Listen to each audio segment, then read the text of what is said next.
The Bamboo Project Podcast starts in 3, 2. Welcome to the Bamboo Project Podcast. My name is Donovan Gray, the future $10 billion man. On the way to 10 billion, I decided I'm going to help create 1,000 millionaires, including myself. And not by being a guru or selling a course, but by doing the things I already love to do every day and documenting the journey to get there.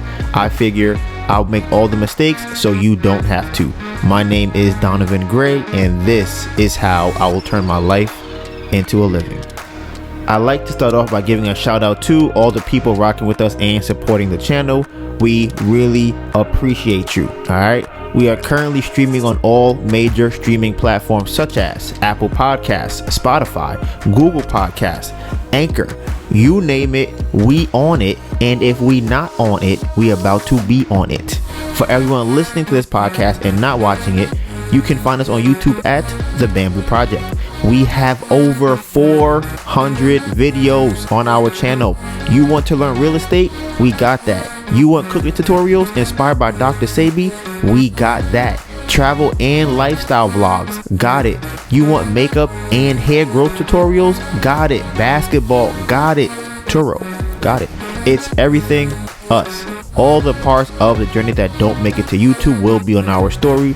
You can find me on Instagram at Donovan Gray, DONIVANGRAY, and my phenomenal, beautiful, amazing girlfriend, Melissa Burnett, ANETABURN. Now, the Bamboo Project is about turning your life into a living by making money off the things you already do every day. We made different playlists for all the things we are into, and you can find all of those links in the description box below.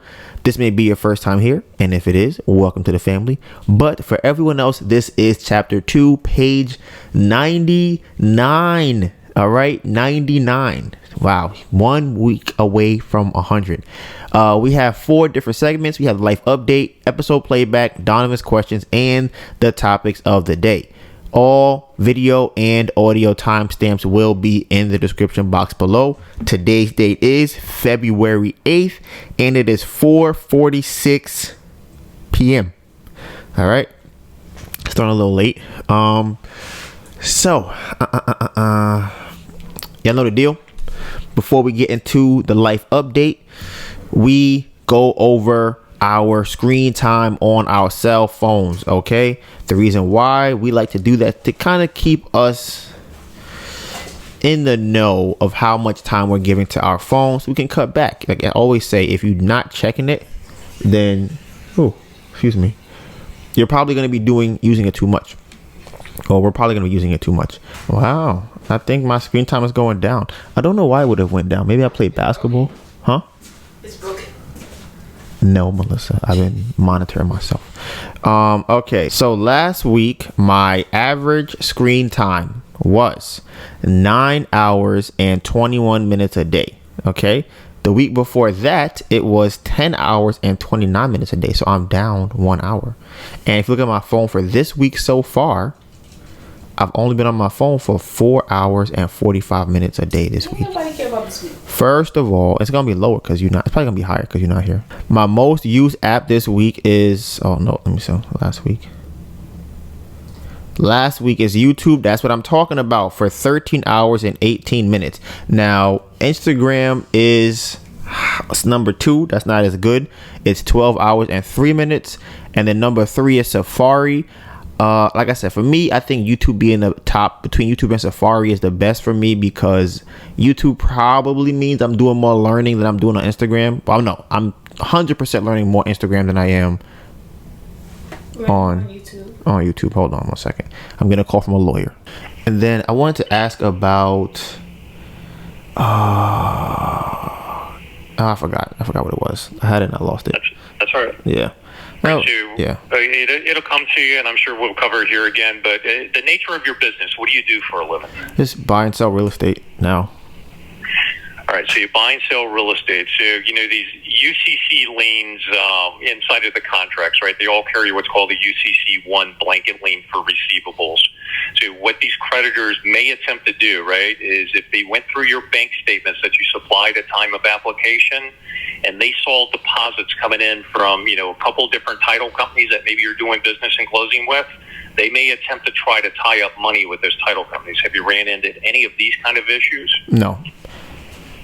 All right. Right, so those are called UCC lien notices, right? So if they were able to find somebody out of the bank statements and they sent over a legal letter to, a title company or real estate agent, wherever you're doing business and receivables are coming from, that business vendor is going to say, hey, I got this, what's kind of going on? As your law firm, we'll make contact with them. We walk them through what the UCC lien notice is and what its legal right for payout is. It requires a court order judgment of that. Right now it's just a dispute that you've retained legal counsel to work out the financial resolutions, and we issue them what's called a hold harmless indemnification letter, so they're released of liability to continue doing business with you. As long as they're acceptable to that and they're agreeable, business goes as normal. The creditors are isolated away from your cash flow, so we have greater leverage to settle with. So who do they go after? They go after the company that's paying you to stop them from paying? They're looking for your account receivables, right? So when you say you're in the real estate business, or you're buying and rehabbing homes, or you're just selling to consumers, and hey, if it's my pleasure. If a question pops up or you have a concern about something, reach out to me, okay? Okay, will do. All right, Donovan. All right, have a good one. Okay, so now you were doing your screen time. Are you serious? 7 hours and 2 minutes for last week. My most used app was Instagram for 13 hours and 18 minutes. Funny enough, that's less than 2 hours a day. Ooh. YouTube was my second most used app, 4 hours and 12 minutes, and I think that's me singing. Mm-hmm. Funny enough. TikTok was my next app for 4 minutes and 7 minutes. 4 minutes? 4 hours and 7 minutes. Yeah, so there's that. I had 141 pickups, and my first use after pickup was Instagram. I know what happened. I had put up the reel that got like a lot of views, so I kept going on my phone. But yeah. Can you pass me some water? Let's start the podcast, guys. Bruh, I'm like, you said what? We doing what? So this podcast, what happened over the last week? There's a lot of real estate related things. If anything comes up, babe, please let me know of anything that you can remember that happened last week that I am not remembering. So first thing I'm gonna go over is the update on the house in Philadelphia. We are making a lot of headway, a whole lot of headway. I'll put some pictures up. No pictures I'll put up because you can't really see the headway, but I know we make a headway. So we're gonna have exposed brick. If you don't know what that is, you could take a picture, look that up. And at the entranceway, the stairs, we're having new stairs that are gonna be there. Gonna be floating stairs with an iron railing. Okay, sounds nice and fancy, I know. And then we are now finally getting to drywalling and sheetrock. The reason why those things were not done yet is because the contractor was in Colombia over the weekend. I also believe he was not. I didn't send him money. That's probably another thing. I don't think I sent him the money for him to actually be able to renovate the property. So that's been our biggest issue this whole time. Is like, how can we get money to? Yeah, I say it every time. Y'all know what it is. How can we get money to renovate the property? So that's where we are with that. I had my cousin go through the property. She lives in Philadelphia. Now, here's where we are at now. The next step for us to do is to pay for the flooring and buy it from wherever we buy it from. The hurdle or problem or issue concern that we have now is the budget is $130,000. And it seems like some of the things that we have to buy were not included in the budget. So that seems like an issue. Cause shout out to my man Tori. He sent us $25,000, which covers us to the 130. Now, what I need to figure out exactly is what is not included in the budget, because for 130, I'm under the assumption that everything is already included. The last time I talked to my contractor, he said that the kitchen is not included in the 130, like the cabinets and the counters, and that can run easily like $5,000 for that, right? So that is an issue. So I need to figure that out. He said I should order the flooring.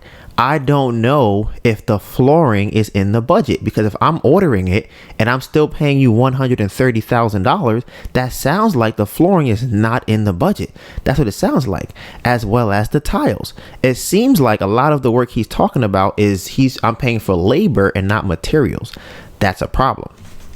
So I need to talk to him to figure that out, because we cannot have a situation where we have to go over budget again to buy these things. So we got to figure out exactly how to go about that. There are other things I need to know. I was talking to one of my friends today, and he was saying that it's funny. He's having a whole bunch of craziness happening with him and his job, and not his job, his project that he bought in New Jersey, right? And he's gone through so much. He had a GC, or general contractor, lose the plans he drew up. So when he went to get the house altered, they needed the original plans, so they has to go and pay them again. He had another contractor or a GC say they were doing work when they weren't doing work, and they said they cleaned out the backyard. They did it, so he had to get a fine for that. Another one took his money and ran off. So he's just been going through a crazy amount of stuff with that. So the reason I bring this up is because now he's just fed up across the board, right? So when I told him about what I'm going through, he was like, just fire him. Just let him go. Just fire him. He's like, bro, listen, I'm over it. I'm done. I'm tired of all of this nonsense. I'm on the type of time now where I'm like, if you're not doing what I need you to do, you're getting fired. There is no conversation. I asked you to do this. This is what you're doing. You're getting fired. Now, I think that would be a good idea for me to do on the next job. I think we're about 75%, maybe 80% in, and to fire him now, and I trust him, to fire him now I feel like that would be an issue, because we'd have to find a new GC and find a GC that can actually get the work done the way we wanted it to be done, and still have to get coordinated with the last person who was doing it before. So, I feel like that would then also probably hold us up in terms of time, which is an issue. I don't know if I put it in already. Maybe I put it in before. I'll probably put it in later. I just talked to the lawyer about the MCA loans, so that's another issue that we're going to have as far as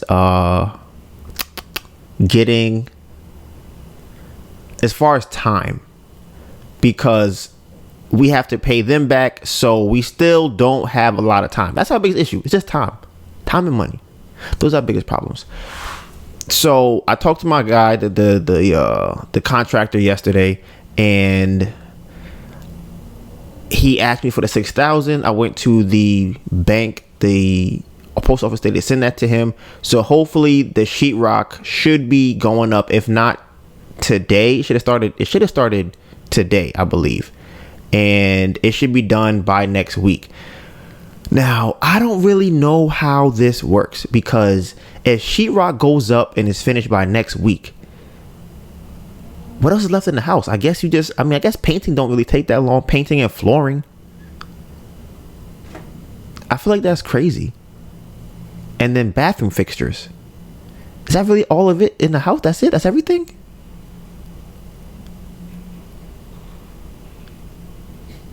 Yeah, you know what I did? This is one thing I didn't like about when I'm talking to my contractor. Talking to you, babe.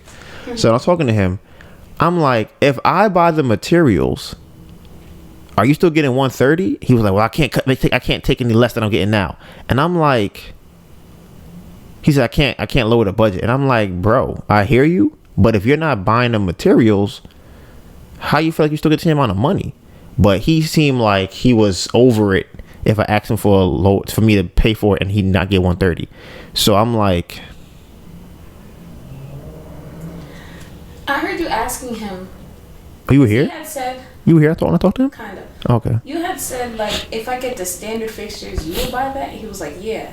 And you were kind of trying to figure out, okay, what's the difference between the standard and whatever I get? Mm-hmm. Did you ever get like an answer to that? That's when he kind of said that, where he was like, well, I don't want to take less money. But you wouldn't be taking less money. Right. But I don't think he was getting that. And that's what confused me. So I'm like, I would still be paying more. I think he wasn't listening. From when you first got onto the phone call, I think that it sounded like to me that he was expecting you to say that you don't have the money or something of that. I do or don't. That you don't. Uh-huh. And that was kind of his.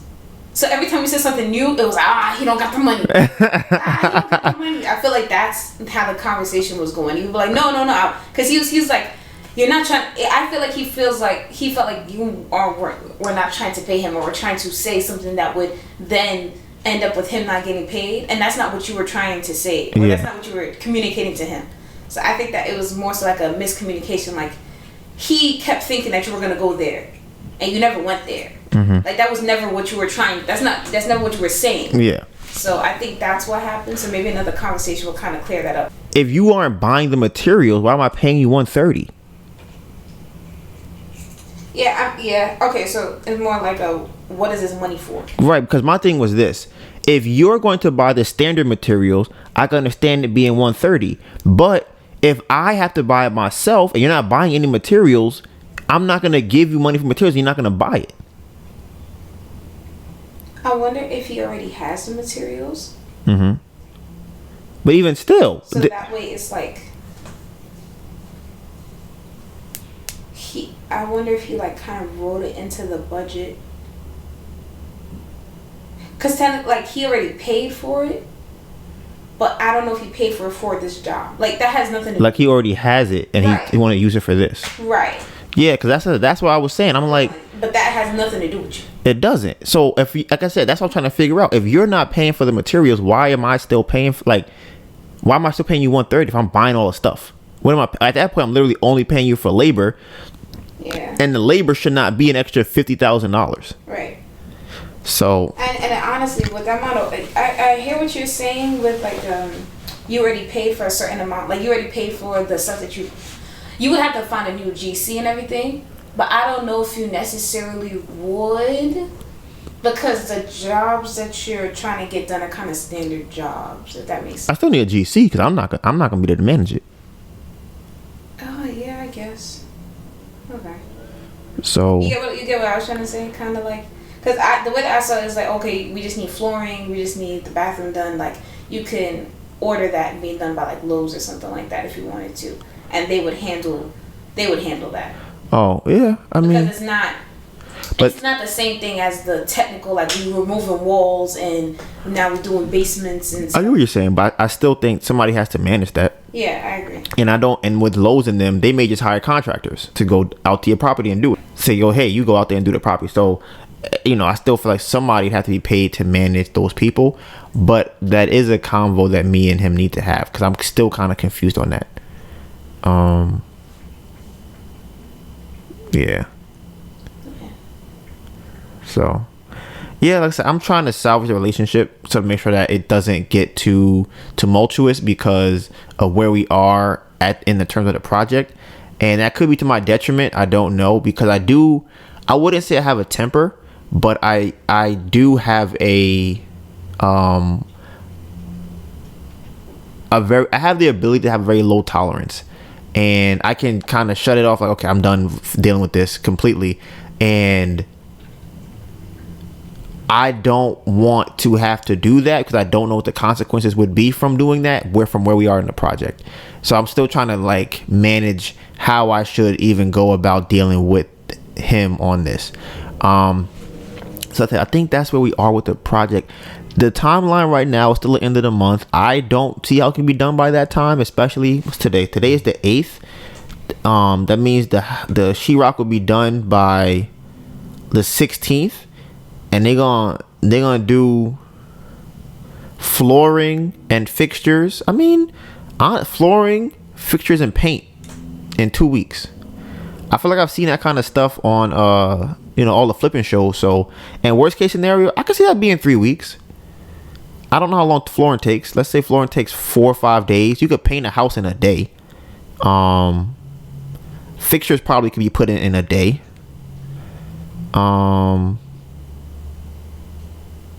What else? Shit. I guess the kitchen, that's gonna be the biggest expense, is figuring out that kitchen and the bathroom vanities and stuff.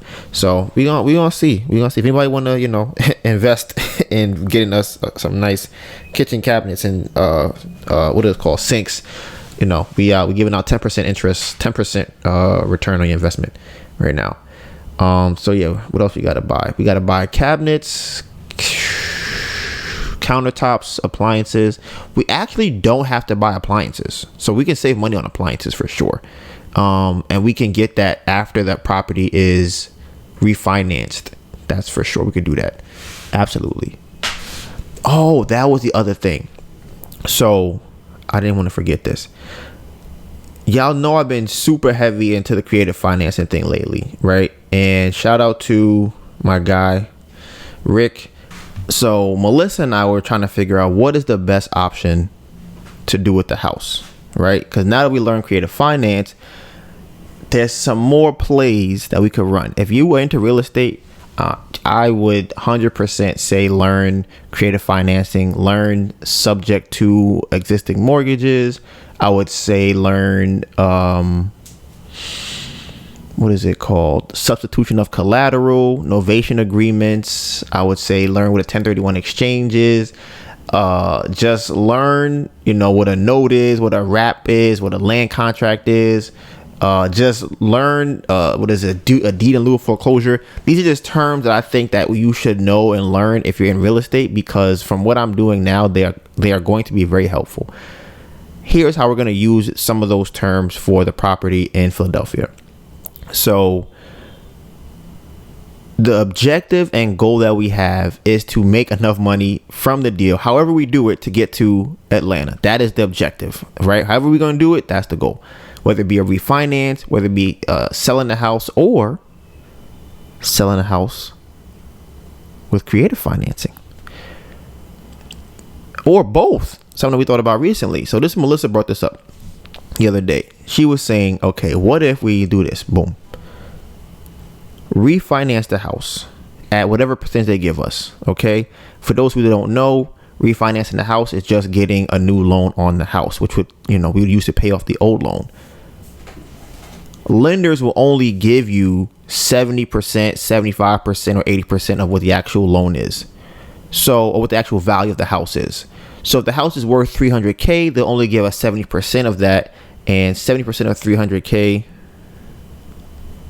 is $210,000, right? We currently are all in for like $220,000 on the property, so $210,000 isn't gonna cover that. But we would have a loan for $210,000, which means we still have $80,000 worth of equity in the house. So what we would do after we refinance the loan is we would go and put the property on the market and sell it, right? Now, my whole issue with selling the property was how long it would take for us to actually get someone to buy it. I think we can get a higher price, and we can probably even get that property to be sold quicker if we do seller financing. Here's an example of how we would do that. We would take a down payment for the house. Let's say it's $50,000 for the house, right? For a $300,000 house. I think that's too high. What's the down payment for that? $300. Honestly, the house would probably sell for like $315. Okay. Yes, that would be 15%. So if somebody gave us $50K, that would be 15% of the purchase price, which is lower than the bank. If you go to a bank, you got to have 20%. And that's $60K if you want to come to the, right? So we're giving you less, but we still get $50K in our pocket. And then they would have to pay us every single month on that loan. So they're paying us money every month. And we might do what's called a lease option, right? I've heard people say, I think even Pace Morby talked about, he don't really like doing that anymore. But we could possibly do a lease option. With a lease option, it's they're leasing the house with an option to possibly buy it. So what that means is, if they go, you know what, I can't afford the house no more, it's like, all right, cool. But they've been paying, they gave us a down payment, and they've been paying every month until they decide they want to buy it. If they change their mind, right? We could have somebody else come in, do the same thing, give us another $40,000, and they pay us every single month. So it's not really Airbnb, but it's probably going to be a higher amount than we would get if we were renting it. Probably, if I have to do numbers on it, but it would be closer to that. So that's an option. We also have the Airbnb option, which is, not my favorite option in terms of a risk standpoint, But from a money standpoint, it's right at the top of the list, because I think we could definitely bring in $3,000 or $4,000 a month for the property. Like, I'm like 95% sure we could do that. So, you know, hey, that's a good amount of money to bring in. And the only issue with that is that if we refinance it and it comes back at 70% of 300, we won't have any money to move to Atlanta, except for the $20K that we put in for the down payments. That's not really enough to really move, but you know, me and Melissa have talked about going to Atlanta and being homeless, so we'll figure it out when we get down there. So that's kind of what we're going to do as far as the house goes in Philadelphia. And then they also have another thing. It's not necessarily a lease option, but it's kind of a lease option. It would just be seller financing, where they put a down payment on it, and let's say that they foreclose, let's say that they can't make payments anymore, we could just foreclose on the house from them, kick them out, and take the house back and do it again. So the difference between the two is a lease option. There isn't a guarantee they're going to buy the house, so there's not really a foreclosure. They could just move out with any problems. And with the seller financing, there would be more of a mortgage that they have to pay every single month. So yeah, right. So yeah. So listen, I'm just saying that this sounds like a lot of ideas that we could do.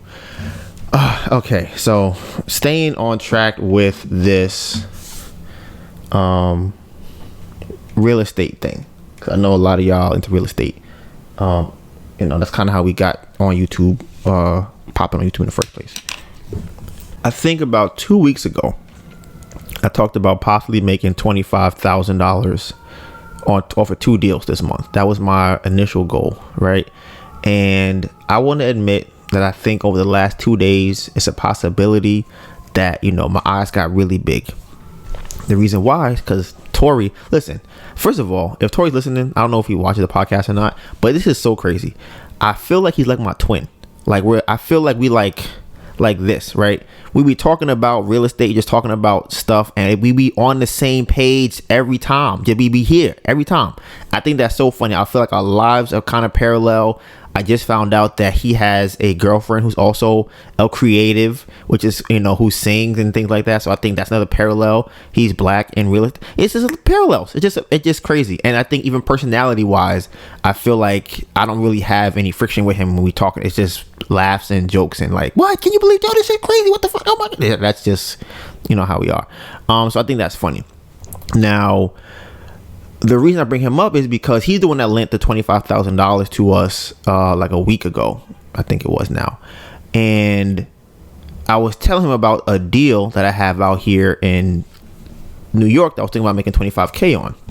So as we were talking about it, right, I'm gonna see if I'll give y'all some numbers for the people who really love real estate. You know, y'all could go over these numbers, let me know if it's crazy to y'all. And people who are not really deep into real estate, you know, you could either tune it out or you might pick up something, learn something cool. So this is for all the real estate junkies. So the guy I have, he wants to sell his house, right? 100% motivated seller, wants to sell his house. Here are the problems to solve, okay? He wants $5,000 a month from the house. The house currently right now brings in about $6,000 a month. Wow, I just thought about something else. Oh man, okay. All right, anyways. So the house right now brings him in about $6,000 a month. That's yeah. So another problem that we have. When I went through my first walkthrough, okay, guys, clap it up. I saw that the house has a lot of illegal conversions. Okay, now the basement has 3 people living in the basement, and they are all splitting the rent. There are no windows in the basement. The rooms are very small, and none of that stuff down there is legal. They have a kitchen. They have 2 bathrooms, I think. It's not even a real bathroom. It's just super small. It's probably like 4 feet by 6 feet might be the bathroom. Probably something like that. Think about how crazy that is. And it's just a shower. It's crazy. It's super small. So that's one of the issues. Second floor and the basement has leaks, right? The layout on the first floor seems to also be an illegal conversion because those rooms that they have there don't have windows again. And in New York, you have to have a window for it to be considered a legal bedroom. For the reason is you need to have, it's called an egress, to be able to leave the room in case there's an emergency. You need to have at least 2 egresses, right? 2 of those rooms don't have that. They only have 1. And they put a small bathroom in one of those bedrooms. That's those 2, and then the top floor is a person on there. Similar situation with the windows and the bedrooms. So that's a problem that we have. So he's okay with doing seller finance. Originally, he said he wanted like $1 million. I'm just like, bro, that's not gonna happen. I told him 800,000. He kind of agreed to that, right? That was before I actually saw the house. The ARV on the house is probably about $1 million. If it was a zoned, legally converted duplex, which it is not. Okay, so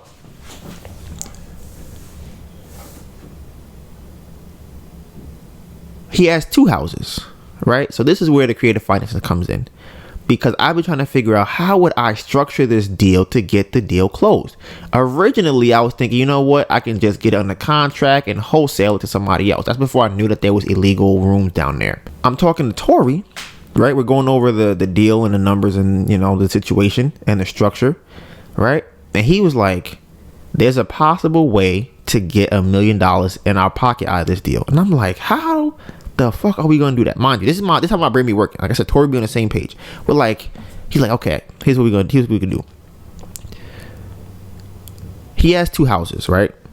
We could buy both of the houses for $500K, right? That's $1 million note or mortgage, right? What we would do is, this is what's called a substitution of collateral. All right, we would take the house mortgage from house A and lump it into the mortgage on house B. So the reason we would do that is because now house A has no mortgage. So when a bank comes, they go, oh, you own this house free and clear? That's great. We can loan you more money because there is no current debt on this property. So if the property is worth 800,000 or the ARV is worth $1 million, they will be able to give us 70 or 80% of that actual amount, which means they can put $800,000 in our pocket. Honestly, I don't even know how they do that. Can you get a mortgage? No, they don't only want 20%. They're not going to just give you. Yeah, that's kind of crazy. Yeah, they would probably want like 20% down. So they would give us 80% of the house value, which would be around $800,000. So that would be $800K that we have in our pocket. We would be able to just pocket $800,000. Now, here's where the problems start to really come up.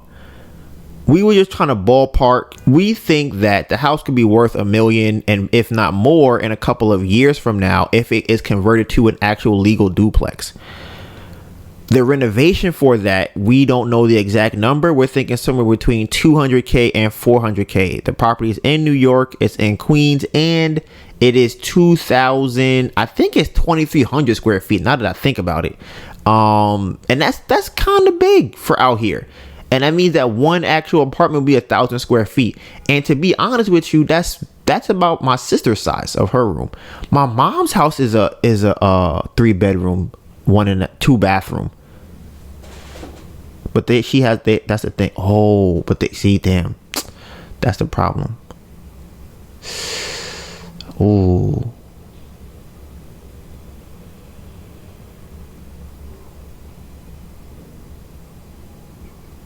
Ooh. And that sounded very cohesive. Yeah.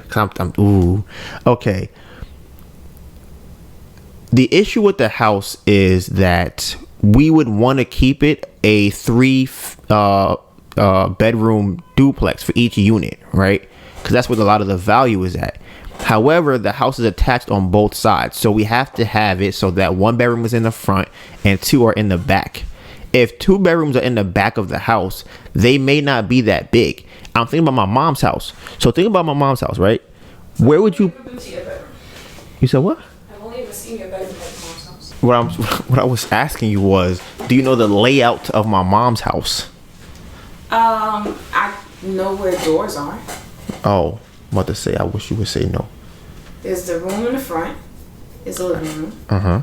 Then it's the kitchen. Mm-hmm. Then it's the door, the hallway, the room, the bathroom, and then there's another room back there. Right. So. It's not like 2 rooms. I only said 2 rooms. How you get 2? Oh, I said you get 3 because you. Yes. Okay. So their house would have 2 bedrooms where Neffy's bedroom is at. Which one is Neffy's? The one that's the door in the living room. Oh, okay.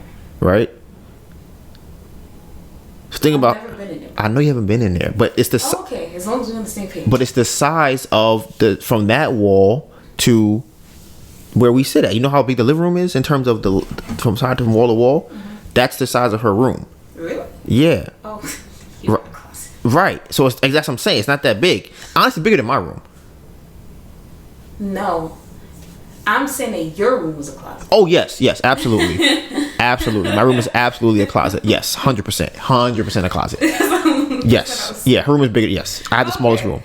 So what I'm saying is that imagine trying to put 2 bedrooms in the living room. That would be small. Right? And that's why I'm like, we have to figure out how we would configure 2 bedrooms in a living room. So it would be theirs would be in the back of the house, and yeah, it would be in the back of the house. So maybe I'll probably put up some video so I can see kind of the layout of it. Maybe I'll draw a picture for it or something like that, just to kind of get an idea. If you have any ideas, let me know what y'all think. Because I think the best option, the easiest option, will be a 2-1. That's the easiest thing to do is make a 2-1. Damn, that's crazy. Do you know any living room that don't have a window? I don't. I don't know if it's needed for it to be a living room, but no, I don't. How is that? Excuse me. How's supposed to be configured? Do you have like a layout for that type of? I think it's like my dad's house. So it's a living room and probably your mom's house. So no, you have a side on your mom's house. Yeah, there's no houses connected to my mom's house. Yeah, on one side. No, there's no houses connected to my mom's house. What do you mean? You can walk around the whole perimeter of the house. Oh, I thought it was attached. Don't you have 2 doors? What do you mean? Don't you have 2 doors in front of your house? Mm-hmm. So the 2 doors, they don't go up. One goes downstairs. Yeah. What does that have to do? I'm saying that when I said attached, I thought you meant like townhouses, like. Yeah, I kind of did, but I'm like, because I still would still apply if. Nah, because that means that all the rooms have windows. So your mom has a window. Yeah, my mom's room has a window. Okay, so then okay, so sure, it's irrelevant. Okay, so what are you saying? Yes, what house do you know looks like that house? My dad's. Okay, and your dad's house has houses attached to it? On both sides. Okay, and you been there? How does that? I have. Okay. It's just been a while. Okay. How is that laid out? So, all the bedrooms are on the top floor. Right. So it wouldn't be a 2 or something. It wouldn't be a duplex. Right. Exactly. So I'm like, I don't even know how.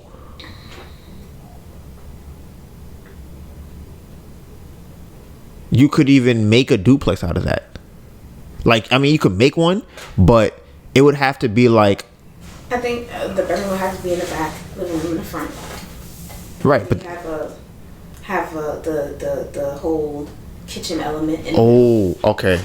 Damn. See, this is kind of crazy. Okay.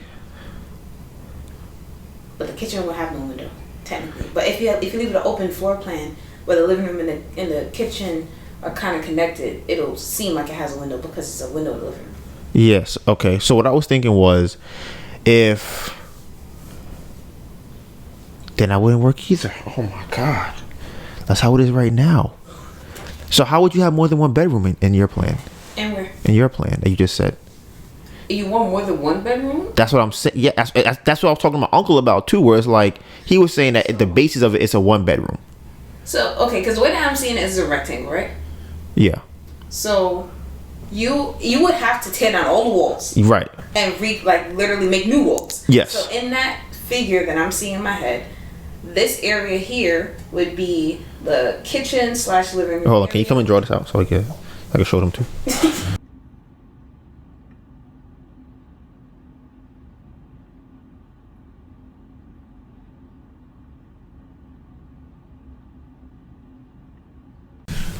the reason I'm even showing you guys all of this is because just to show how crazy we have to do to come up with a way to make this property a legal 3-1-3-2, because current, and that what we just showed you is a 3-1. It's not even an actual legal. It's not even a 3-2 what it is right now.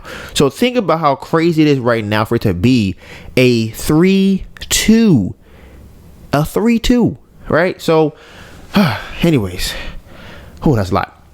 So we've been trying to figure that out, and I think it's a way to possibly do it, but the more and more we get into it, the more and more I write it out, it seems like it could be forcing it.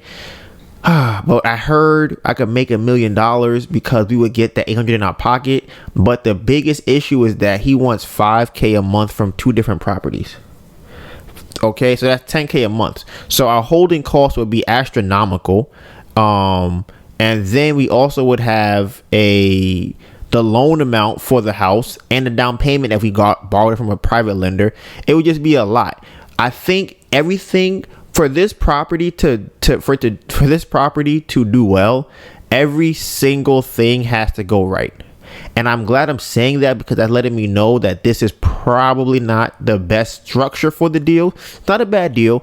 It's just not the best structure for the deal. The reason being is that I don't want to buy a house that has 3 people living in it right now. Somebody else may want to buy that house. I don't want to buy that because I have to renovate it, because I don't want to be liable, because if y'all know the Bamboo Project effect, I'll buy the house and it'll burn up in the next 2 weeks. So, and then they're going to be on the news. If y'all seen in Florida and in the Bronx and in Queens, I think this person died at their house. That will be owned by the Bamboo Project. So I don't want to even test my luck with that. So that's kind of where I'm at with that. And then there are also tenants there, so we have to get the tenants out. They're paying by Zelle, so I don't even think that the tenants that are paying there are on like an actual lease per se. So it's not the most paperwork or documented house. And when I looked online, there are a bunch of actual conversion violations on the property. So it's crazy. It's just craziness. So I posted it in the Pace Morby group, and I got a couple people who are interested, which is cool, I guess. The numbers are not going to work, 'cause even I think about it now, how does he wants $5,000 a month. The property is cash flowing $6,000. We still have to pay for insurance. We still have to pay for property taxes and capital expenses and vacancies and minor expenses and property management. There's no way we could pay him $5,000 and still pay all of those things. It's impossible. So, that's probably not going to happen. When we talk again, I'll let him know, say, listen, I don't necessarily think that this is going to work at that number that you want. And the option that we have left for it to work for those numbers are this. These are our last 2 options that we could possibly do. And I'll move on to the rest of what we went through this week. So option number 1, if he wants to make the $5,000 a month, would be get him on a like an 8-year term or something similar to that, 8 to 10 year term, and just paying $5,000 a month like that. And I would probably wholesale to somebody else. That's probably what I would do. The other option would be if he wants a larger amount of money, and then he also wants, let's say that the purchase price was like, $800,000. We would stretch it over a longer period of time, like 20 years, 25 years, something like that, and then pay him less, but he would still make more over the long term. But according to him, he's like, yeah, listen, I don't know if I have that much longer here. I'm 70 years old. I don't really need a 30-year mortgage. He's like, 15 years is good for me. So I'm like, all right, cool. So like I said, that's kind of where we are at with the house. So now, like I said, I'm thinking about possibly just wholesaling it out, make a couple money. Y'all know we need it now for the renovation anyways, which is originally the initial process that we were going to do. So we're going to see if I can work that out. There's a deal here. I just have to figure out how to make the deal happen. That's all. What is the best way to get these numbers for everybody to be happy with the final product? His real issue is that he's retiring. He doesn't want to reduce his income that much, so his quality of life would change if he's going from $6,000 a month to $3,000 a month. It'd be a little bit different. So that's that. So now Another thing I want to talk about, 2 things with my beautiful, phenomenal, amazing girlfriend in our life update. She is got a PA job. All right. So, Yeah, just got my schedule. So what time do you work tomorrow? 10? 12. Oh, it's going to be kind of be here for a while. You're not going to be leaving kind of early. Get off at 10. Damn, that's late. Shit. All right. Well, listen, we back in the, well, not me, but I mean, she's there. I'm just dating her. So she about to be going to work at 12 tomorrow to 10. Now, this job, if I'm not mistaken, pays $250 a day. Yes. $250 a day for 2.5 weeks. Maybe 3. Yeah.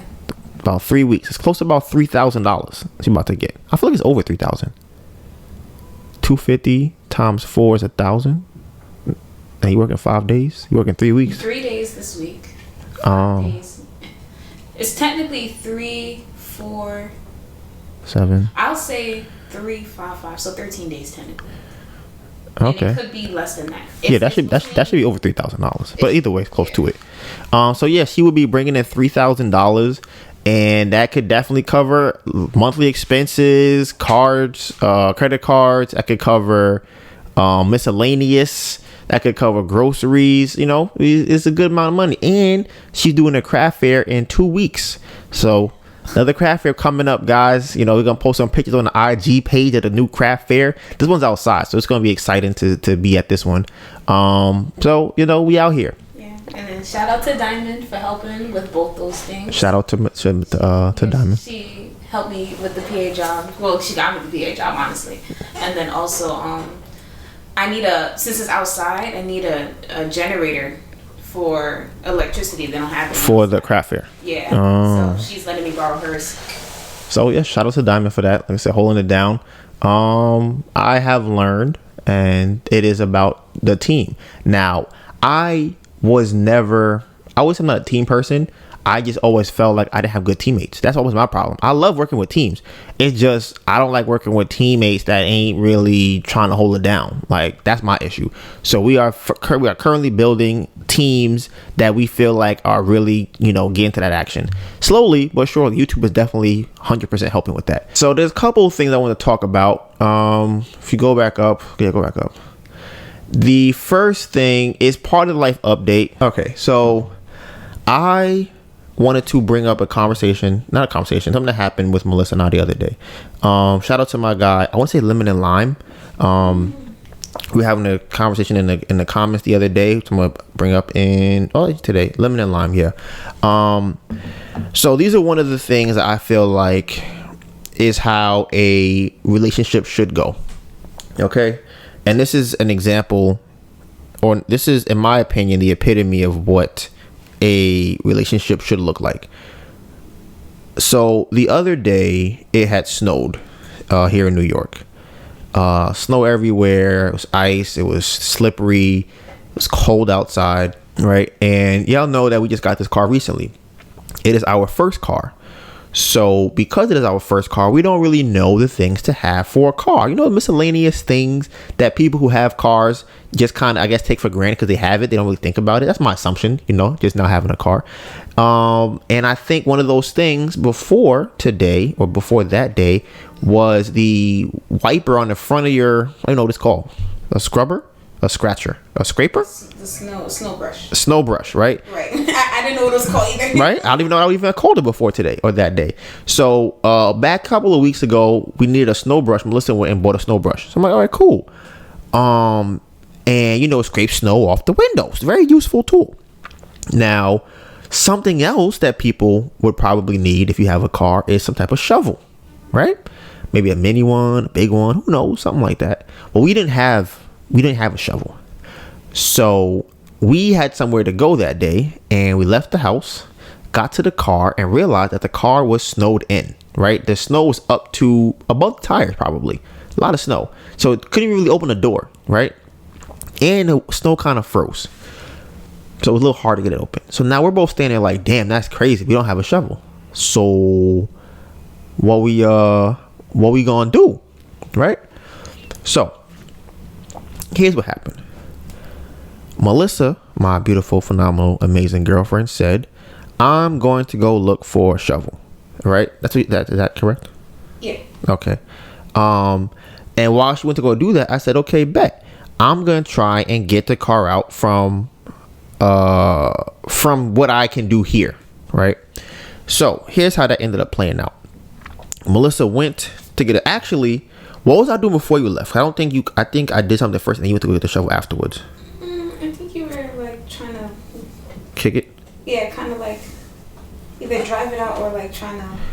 I don't think I was trying to drive it out. Before you got the shovel? Before we got to, I don't think we were doing anything. We were just kind of brainstorming. Yeah. So I was like, okay, you know what? If I could just kind of, step on the snow and kind of kick it out the way of the door, I could open the door, get inside, and drive the car out of the snow. That's what I thought I could do. So I'm like, all right, I'm going to try that. Melissa said, okay, I'm going to go and look for a shovel. So, okay, cool. She went to ask the front desk, and then she went to ask like a store in the area. So while she's doing it, I'm like, this snow thing, I'm wearing boots, and the snow is getting in my boots. So I'm like, yeah, this is not working out the best for me. But I did get some of the snow out. I'm like, okay, since I don't have a shovel right now, and I don't know if Melissa could actually get a shovel, I'm going to have to find another way to get this out. So I'm thinking, I'm like, all right, what do we have that could use to get this snow out of the way of the door? Oh, we got chairs in the car. Are you serious? You didn't see that? No. When you pulled up, I had the chair. You didn't. Are you serious? Are you serious? You didn't see that? Wait. You telling me you didn't see me with the chair when you pulled to that? No, I didn't see you with no chair. What are you saying? I thought I don't know how you didn't see that. So I guess Melissa just learned this today. I'm like, I can get the chair from the craft fair that's foldable out the car. It's metal, and I could just use that to kind of break up the snow to make it not as hard, and then kind of move it into the street. That's what I was doing, right? So I did it enough to get into the car. Yeah, because when you came back, I believe I was in the car. No, when you came back, the car was on. Yeah, I think, yeah. Right, because I had moved some of the snow out the way to get into the car. Okay. So that's what I was doing. When she came back, I'm like, while she's doing that, I'm gonna find a way. Because I'm like, if she had went out to find a shovel and couldn't find one, and she came back and I'm still standing there like,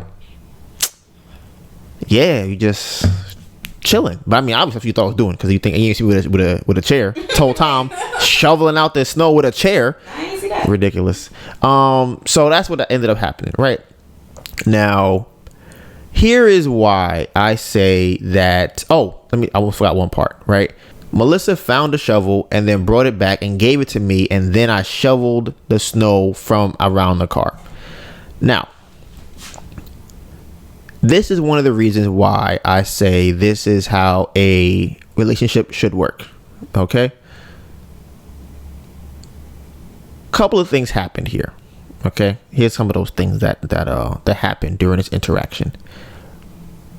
Melissa, during this time, did not tell me how I should try and get the car out of the snow.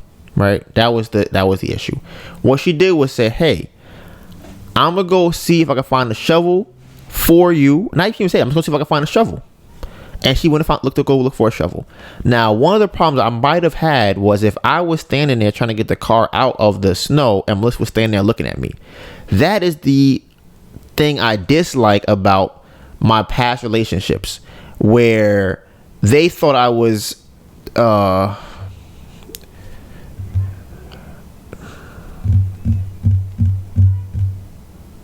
don't know how to say this. They thought that I was Superman and that I could do everything myself. That's how they looked at me, right? And I really dislike that persona or that characteristic people would that label, put it like that. I really dislike that, because I know I'm not, and I don't try to be. I don't want to be. So if she had stood there, was looking at me like with a smile on her face while I'm sitting there trying to get the stuff out, I would have been upset. I'd have been like, wow, so you're not gonna do nothing. Like, you ain't gonna do nothing at all. You're just gonna stand there. I would have been annoyed, right? But also, if she stood there while I was trying to get the car out and she was like, well, I think you should do it like this, or why are you doing it like that? I don't think that's the best way. I also would have been annoyed. I'd have been like, listen, I don't need you to do that. I don't need you to. That's not what I need you to do. Okay?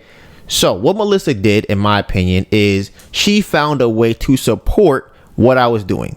Okay, she did not try to lead in what I was doing. She said, okay, how can I help you do what you are doing? Now, what I'm doing is for the benefit of both of us. But she didn't say, you know what, I'm going to shovel the snow. I'm going to lead this and you're going to stand over there. She didn't say that I'm going to tell you how to shovel the snow. She just said, okay, I'm going to find the shovel and I'm going to bring it back. If you want to take it and shovel, you could do that. If you want to use the chair, which I didn't see, you can use that too. But I just want you to know that I brought a shovel here, and if you need it, babe, I got you a shovel, right? So that was a couple of days ago. Now, the reason I'm bringing this up is because I really believe that the natural order of relationship is the man leading and woman supporting him, and it's a very weird thing. I think Melissa and I have gotten a handle on what leading and what support looks like, because I do think that there are women out there who think they're supporting their man by telling him how to do what he's doing. And I don't think that's true. I don't think that's how you support your man. I think you support him by allowing him to make a mistake and being there if he makes the mistake, or helping him with what he needs to do. Actually, you know what? Right. Hold on. Wait, time out. I think as you should come and explain this, because maybe I'm gonna explain it as a guy explains it. So I think I think you should explain. Right, exactly. That's why I'm probably not even explaining this right. So I'm gonna let you come and explain it. Yes. What does it mean for you to support? Okay. I no, you didn't say nothing wrong just now. I don't think I did, but I would just say that the same way that you feel, the same way that you were saying that a woman telling a man what to do is not supporting. I also feel like a man completely controlling, a woman's environment is not leading, because that's not the dynamic that we have. So I just wanted to also say that I feel like how I would describe it is kind of like,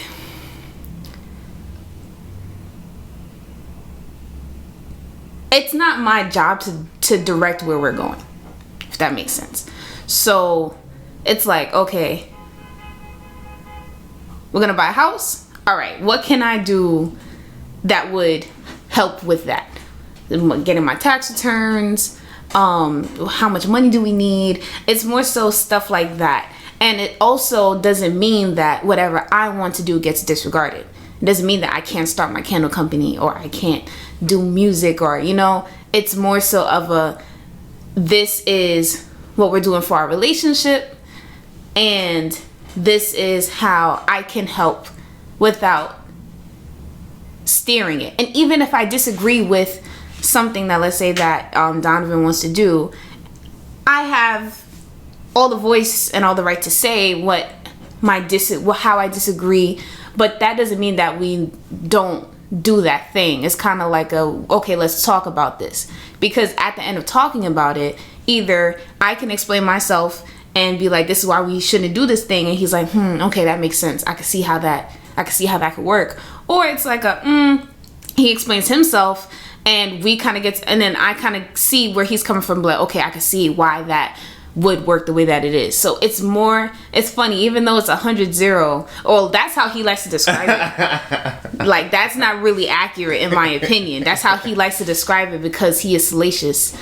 However, the dynamic that we have, I feel like is a healthy, and I like it. I like it a lot. Like, if I don't want, like, example, like my license is suspended, I'm like, hey babe, can you call the DMV and talk to them about my license? And it's just kind of like, I could do it. Sure, yeah, I could do it. But it's nice to have each other to fall on, because the same way where, like, I cook all the meals that we eat, Donovan could cook. Like, he could make his own food if he wanted to, but it's like, it's that kind of thing where it's like, I'm supporting you in this way. So that's anything you'd like to add, anything you think I missed, any questions? Let me see. Oh, so okay, the one thing I would say as far as the 100-0, the reason why I always say 100-0, I know it's very galvanizing when I say it. People go, oh my God, Donovan, that's insane. I can't be 100-0, right? The same way it cannot be 80-20 or 50-50. You can't have it 100-0 either. Like, there's no way, first of all, to quantify it. That's the first thing. But the reason I say 100-0 is because it sets a precedent for the relationship, and who is leading the relationship. That's the reason why I say 100-0. Because even though the guy is leading, he's still going to have a conversation with his girl about with his woman about what they're actually going to do. I would not say for everything, but for things that concern them, he's probably going to talk to her about it. I think it's very rare that a guy in a relationship will just do something that's going to really impact the entire relationship without talking to his woman first. I don't think she'll come home one day and he'll be like, yeah, I sold the house. And she'll be like, I had no idea you were going to do that. He might buy some food without telling her, possibly. Maybe he will stay out late without telling her. Scandalous. Right, but it's not like he's going to do things that are going to impact them to a large degree without having that conversation. But what I think happens, this is where the problem comes in. It's a mindset for women to be able to say, okay, my man is going to lead. I trust that he will come to me on situations that will affect both of us. I trust that if my man says, you know what, I trust that my man will not put us in a situation that's detrimental to us without probably talking to me about it, unless he really feels like it's something he had to do without talking to me. Another thing that I was gonna say too, with the 100-0 thing, I think that it forced me to, because we tried it like with the 100-0 thing. I mean, we're still doing it now technically. I just hate the 100. I just hate the name of it. I hate how you call it that. But it's more so like the first time when we were trying it, I remember it was around the time that we were doing Turo. We were bringing the car to Manhattan and all that stuff. So normally I would I would bicker with Donovan about how we're getting somewhere, because I personally don't like this train. I want to take that one. We should be here at this time, because in that I felt like I was helping, but that was me attempting to lead the situation, and I didn't really realize that. So from taking a step back in those situations, I realized it wasn't really that important what I was trying to lead in. So by me trying to choose how we're getting somewhere, it doesn't change anything really. So now in those types of situations, it would be like we're arguing about me wanting to lead us to the train station, when that it doesn't have to be an argument. And then B, like I said, nothing bad happens from him leading. It's not like he's incapable of walking us to the train station. So there are just things that don't really require your energy about how it's done. And I think by realizing that has made my life a lot less stressful, because it doesn't really matter how he does it. He's not doing it wrong. He's just doing it differently than I would do it. And that doesn't need to be argued about. So that's something that I kind of learned about myself from this 0-100 situation. So then one other thing too that I feel like that from on the guy's side, because I think that's how she feels about it. And for me, what I've realized from myself is that, one, there's a lot less friction, a lot less confrontation between us. There's not really those conversations or those bickering arguments that linger and that you kind of feel salty about later. Now, if we argue about something, which I might bring up later, it'll be like, I think I said this before, which One Piece character is better, or, is Zendaya acting as Rue? We might argue about, it'll be like, it's not, there are never actual arguments that you have to like ponder over. Damn, is this it? Is this gonna be the thing that I can't deal with? We don't have conversations like that.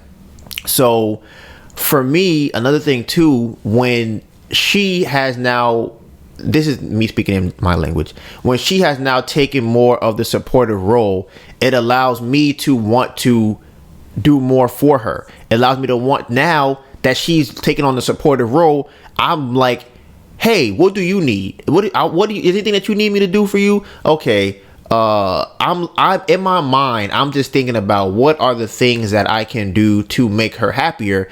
And the reason I'm thinking about that is because there's less arguments about stupid things. So it's harder for me to be arguing and bickering about something and then have to go and treat her like a queen if we're arguing bickering about something. So for me now, I think it's an example, a prime example in my opinion. The other day I had watched this. I watched a proposal by this guy on Twitter or TikTok or something like that, right? And I was just watching. I'm like, I really want to do that. Like, I want to make Melissa feel the way this girl felt getting proposed to. And before, it was like, yeah, I could get married. It's cool. Like, I'm not opposed to it. I would do it for you. But in my opinion, the emotion is not there. Would I marry Melissa? This is before. Yes. It's like, but to me, there's no legitimate reason to do it. Now, my opinion now, when I think about it, I'm like, I'm doing it to make her happy. And that is the reason why I would want to do things that I'm doing. But I feel like now as a man, I fall naturally into that role because I'm not having to fight with her as in who's leading.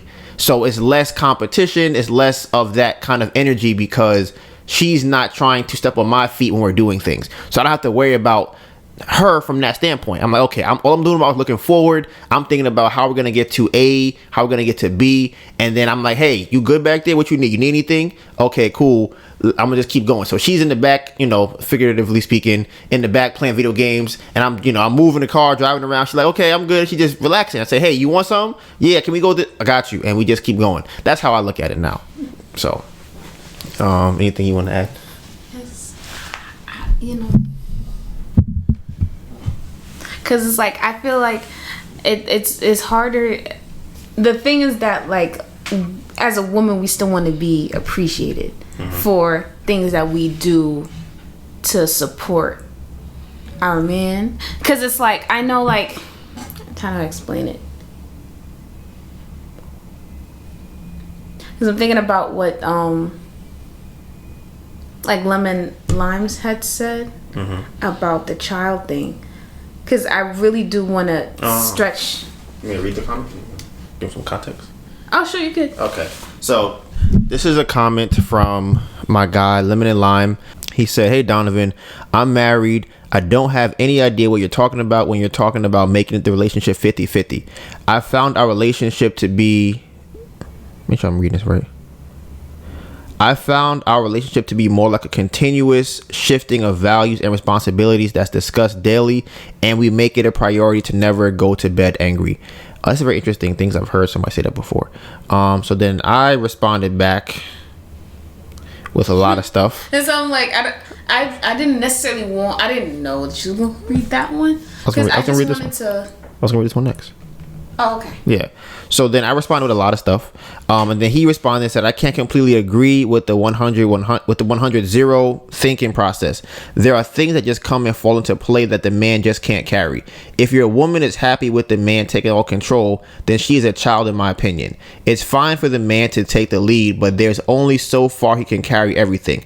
Maybe it's because I'm married, I feel this way. But really, if my wife says something, it has the same weight as if it was my own thoughts. So really, it's more like 100-100. I will acknowledge this though. Very few couples can get to that type of mentality. Okay. So I just wanted to say that with the child thing, because of how the 100. That's why I hate the 100-0 thing so much, because how it sounds. Because it sounds like the woman doesn't contribute anything, and that's not true. It's more so of I'm not the one that is spearheading everything. So if I ask Donovan, like, hey, can I take the lead on this? And he's like, okay, sure. Then it's like, I will take the lead on this. Like, that's kind of how that would work. But because he's the one that leads our relationship, he would be the one that would be like, I would rather handle this, you handle this. It's not like I am not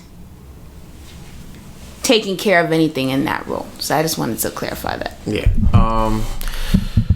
So the 100-100 thing, right, is for me, I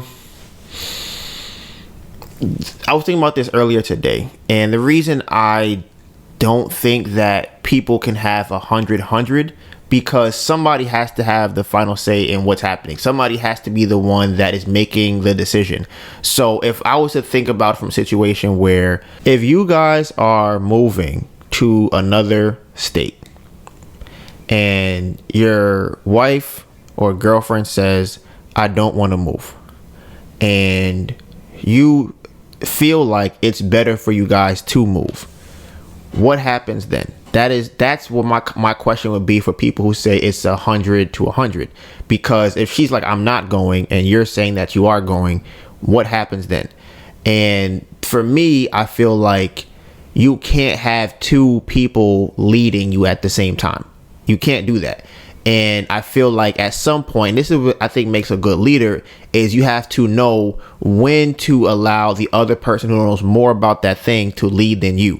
I think a bad leader would go, I don't know about this thing, but I'm going to take the lead on it because I'm the leader. That to me is not a good leader. And I would always advise any woman who's dating a guy like that to not be with them. But I still think that it comes down to trust. That's why I always say 100-0. And the reason I say 100-0 is for the same reason that Melissa doesn't like it. Because it evokes an emotion out of people to understand what I'm trying to say. Because if I were to say 80-20 or 90-10, people go, yeah, that makes sense. Yeah, sure. That works perfectly. But it doesn't, they don't understand what I'm trying to say, where it's like you need to be able to trust your man fully. That's what you need to do. You need to be able to trust him to say, I'm going to give my man 100-0. And I know that if I tell my man you have 100% of control, he is going to say, okay, I got it. Here's 10%. Here's 20% to you. That's what's going to happen. But I don't think the woman should be saying, I need to have 20%, because you don't know what the 20% is. You don't, and then you're going to feel entitled. This is a conversation I've had with one of Melissa's friends. They feel entitled to their 20%. And that 20% comes up whenever they feel like it. Oh, yeah. I can see what you're saying. Where it's like, okay, I know I have 20%, but when do I use that? Right. Like, what are the parameters or the rules for that 20%? Is it whenever I feel like it? So, because then that could kind of turn into me second guessing everything that you're saying. Right. Or combating against everything that you're saying. Right. And that's why I say it's a mindset thing to be at 100-0, because that just means you trust your man to go, here, I give you full control. Do whatever you want to do, we're doing that. A good man's going to go, okay, what do you want to eat? Like, where you want to go? Because I want to go here. And I always say this most of the time too. I always say this. Most guys don't really care about a lot of stuff. So we're going to ask you regardless. And if we don't ask you, it's probably better that we don't ask you. Because most part is like, hey, I want to eat pizza today. I had a pizza in 2 years. I'm going to get pizza. If I say I'm going to get pizza and you start going, but I don't really want to get, I'm going to get pizza anyway. But why you got to get pizza? You got it last week. And or whatever a girl would say to that. And it's like, okay, now you having this argument about something where you, as a guy, most guys are not initiating small arguments. That's not what most guys do. We don't do nothing most of the time. We're just chilling. Most small arguments come up when the girl's unhappy that a guy's doing something she doesn't like. That's where most arguments come from. So it's very rare, in my opinion, that a guy is starting a lot of small arguments. You disagree with that? I feel like you disagree. Sometimes guys be saying things that be ridiculous, like ruins the day of the same person. Listen, girls say ridiculous things all the time. You know what guys do? We just laugh. we go, damn, that's crazy. Gotta ask questions. That's why we don't care. We don't care. We're like, we don't really care. We're like, what happened? And once you realize that this is mad complicated, we're like, I just don't care about it anymore. You heard with Tori, you're just like, I don't care. I don't care. I just don't care. That's mostly how guys act. So the reason I'm bringing that up is because to bring the point home that if a guy is telling you we're doing this thing, just don't say anything. Because honestly, if we being completely honest, I think just wait. Just wait what? Wait how important it is for you to say something. It's usually never important. I mean, that's what I like. I think that with doing the 100-0 thing, that's when it becomes easier to discern what's important and what's I agree. not. So I think that once the 100-0 thing is tried, then it's kind of like, I feel like I should say something here. And then also, I feel like my approach when I do say something is different now too. I agree with that. I 100% agree with that. That's another thing, part of the mindset shift, because if you're telling yourself that it's 100-0, you are not gonna be bickering about what type of sauce is on the pizza. Like, you just like, especially if you not on one side vehemently anyways. You're like, you know what? He wants to take a left. He wants to get pepperoni. Fine. That's just what is gonna happen. But when you don't think about 100-0, that's when you start having a lot of the bickering arguments. And I think the difference when I ask questions or when I vocalize what I'm thinking, I think before what I used to do is come from a place where it's like, I'm trying to get you to think what I think. I'm trying to get you to see why what you're thinking is wrong. Mm-hmm. As opposed to the place where I feel like I come from now is like, I'm genuinely trying to understand what you're saying and trying to understand why you think it's a good idea. I'm trying to understand why I don't think it's a good idea. Okay, how can I explain this? And how can we talk about this and get to an idea that we're both comfortable with, or at least understanding fully what each person is saying before a decision is made. So I think that's the difference between where I was coming from before and now. Yeah. So to wrap that part up, what I want to leave off on with that is that, well, two things. The 100-0 is a mindset for the woman, and then I think the man naturally falls in line to be a leader. Because another problem I think happens in relationships is that women feel like their man doesn't lead. And I believe part of that reason is because he would have to honestly argue with you to lead. Because I don't... Okay, it's weird. I do think that women are naturally supportive. However, I think that there is a filter that's been put between their natural instinct. So I think their natural instinct is to go, okay, I support my man, but now we have TV, we have, social media and things like that are telling women to do other things or to look down on the women that do support their man. I don't think that there are very many women who are supportive of their man, and I mean that don't get bashed. When a woman supports her man, it usually looks like, damn, she's crazy. What's wrong with her? She probably gonna cheat on her. In the public eye, this is what it looks like. It's very rare you see a woman who's like, I 100% am devoted to my man, and people don't say she's crazy. And I'm like, why does that make that's crazy to me that people say that. Like, I 100% trust my man, and they go, ooh, what's wrong with you? Like, you must be crazy. So there's that. And then as far as the child thing, honestly, I think it's funny that he said that, because that is the biggest reason why I did not like the 100-0 thing when I was younger, because I felt as though it was the girl I'm dating would act like a child. She would become a child, and I hated that. And that was my biggest reason why when I was with Melissa, or when I first started dating Melissa, I would not do the things that would lead to her acting like that. So I'm like, I don't want to try and bend and break her will to make her know that I'm the leader of the relationship. I'm like, I don't want to do that. I think the difference between then and now is, before I was trying to how do I put this? It was me trying to make the girl understand that I'm the leader in a relationship. I feel like more so now it's showing Melissa that she can trust me. I think I would say that is the term. This is what I would say. I think more so now it's about showing Melissa that it's okay to not feel like you have to be the leader. I think that's the difference. Before, I felt like I was trying to show the girl that I have to be the leader, and the difference now is when I talk to Melissa, I'm like, you don't have to lead. Like, you're gonna feel better if you're not trying to lead. And I think that's the biggest difference from then and now. So, anything you want to add to that? Mm-hmm. Okay. This podcast went a little bit long. I might add in the phone call possibly. I don't know yet, because this podcast is probably at an hour and 1, 2, 3, 4. No, never mind. It's an hour and a half. Yeah. So episode playback. We did an interview with Emmanuel on the podcast in our wholesale series. I want to say that he's a person that he said he wants to invest $25 a month into whatever we're doing. So just kind of want to give him a shout out, and we did have an interview with him on the podcast, on the channel. And the quote that I was trying to come up with last week was, it's better to take charge and be wrong than argue with your girl and she's right. And that kind of goes back to the 100-0 thing and being a man. Yeah, everything else is I'll put it in for next week. This podcast did run longer than I really like it to be.